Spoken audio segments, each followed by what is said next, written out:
All right, what's up, guys? Welcome back to another episode of the Living the Dream podcast. Today on the show, we are talking about Proverbs 1, verses 24 through 26. I'm going straight through Proverbs, I'm telling you guys. This has some good stuff in it, too.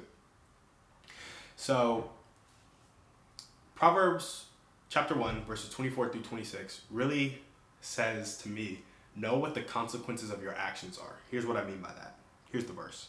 The verse is, because I have called and you refuse to listen, have stretched out my hand and no one has heeded, because you have ignored all my counsel and would have none of my reproof. We talked about reproof in in verse 23. I also will laugh at your calamity. I will mock when terror strikes you. So this is just getting at the kind of point that there are consequences to your action. Wisdom is seeking you. Like, wisdom wants you to have wisdom. It's just a thing that wisdom wants.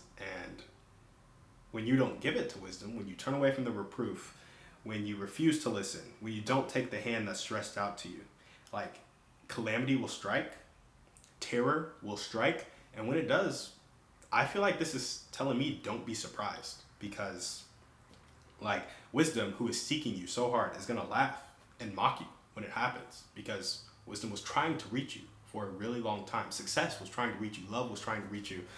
This is specifically wisdom, however. But I just think that's what it says to me, point blank. And so where has this shown up in my life? I would say analyzing my thoughts and playing out my actions. And here's what I mean by that. It's like, where's this thought leading me? Where is this belief leading me? Where are these feelings and actions taking me? Is it where I want to go? Those are the questions that I ask myself when I'm trying to figure out what the future holds for me. And I think a really good way to do that is to just analyze your thoughts. Start there and then play that thought out. Because what happens is when you analyze the thought, you A, get to the root belief, and then B, can play it out into the feeling, action, result continuum. So as you guys all know, we have our beliefs, we have our thoughts, we have our feelings, we have our actions, and we have our results. Beliefs lead to thoughts, thoughts lead to feelings, feelings lead to actions, actions lead to results. So when you start analyzing your thoughts, you can start to see where calamity will strike or terror will strike, and you can start listening to wisdom, heeding that reproof, right? So that's the first way it's shown up in my life. I would say the second thing is not doing that, right? So I'll not think about the consequences when it has to come to temptation. So when I want to do something and my body just wants to do it, self-control is something I struggle with in certain areas of my life. And that can be lust, that can be impatience, or it can be something similar. Shiny object syndrome in entrepreneurship. That is a huge thing. Going to sleep at the right time, another huge thing. And then when I get consequences, they surprise me. Why? Because I wasn't thinking about them beforehand. I was just thinking about what I wanted in the moment. I wasn't thinking about the consequences of it. I also think entrepreneurship, delayed gratification, is key for entrepreneurship.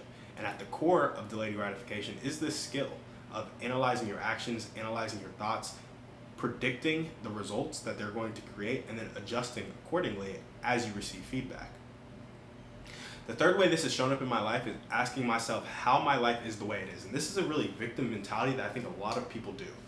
A lot of people are like, how am I obese? How am I broke? How am I unhappy? How am I depressed? How am I this? How am I that? Like, how did life get to this point? And your life got to that point because you weren't consciously, intentionally acting otherwise. So when you go to your default, what happens is you're really easily influenced by the people around you. And most of us have crappy people around us because we have crappy situations. And the world the narrative that is pushed by the world isn't one for your benefit. It's not trying to prosper you like God is. Because of that, if you're asking yourself why your life is the way it is, you need to look at how consciously and how intentionally you go through your days. And if you're not doing it very intentionally, you're probably getting influenced by people who are intentional in what they want for their life. And what they want for their life, in part, is leveraging you, your time, your money, your energy, your love, your relationships, all of that. They're leveraging you to get what they want. People do it all the time. We do it to each other. Let's not neglect that fact. But I'd say the biggest example I can think of is corporations. Like, corporations will hire you, and a lot of the time you're just a number. Like, you can be replaced, and you're being leveraged to produce massive profits for the people at the top. I'm not saying that's a bad thing. I love capitalism. Eventually, I will be leveraging people. Hopefully, I'm doing it in a way that they're also leveraging me to get to where they want to go. I firmly want that relationship to be like that. But we all leverage each other. It's just, it is what it is. And those who don't leverage, like, don't have the social capital, the goodwill. Like, leveraging isn't bad. You just need to create win-win-win situations for everybody.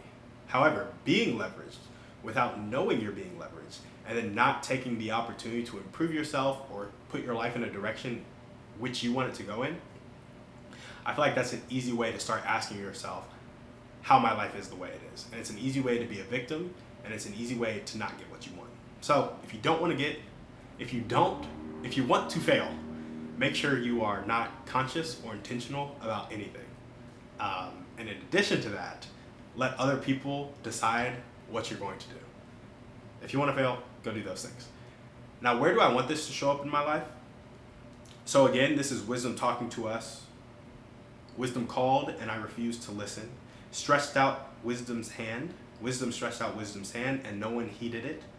And because I ignored counsel, because I would have none of wisdom's reproof, calamity and terror will strike me.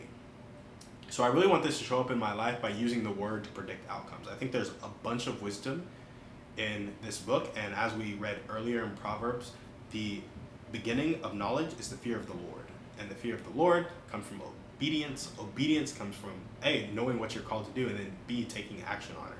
So read the word to know what you're called to do, and then go take action on it and walk in faith.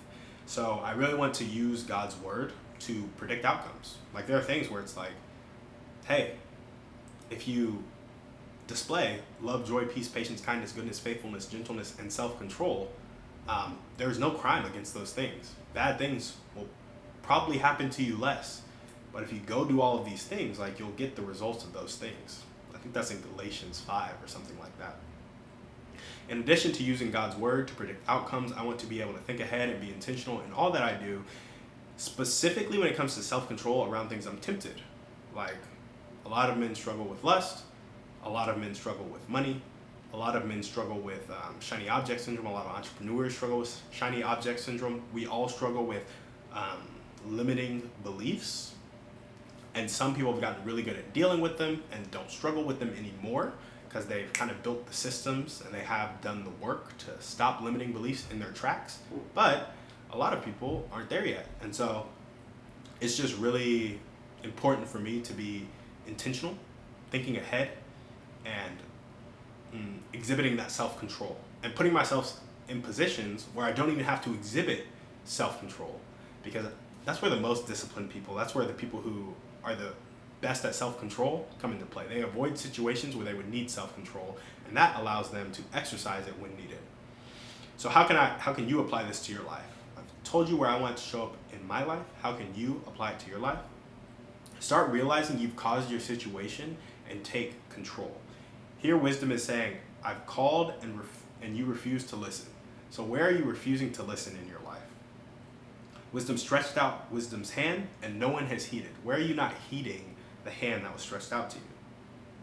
Where is the counsel that you're missing? Where is the reproof that you're missing? If you take notice of these things, you will be able to avoid the calamity and terror that is coming your way.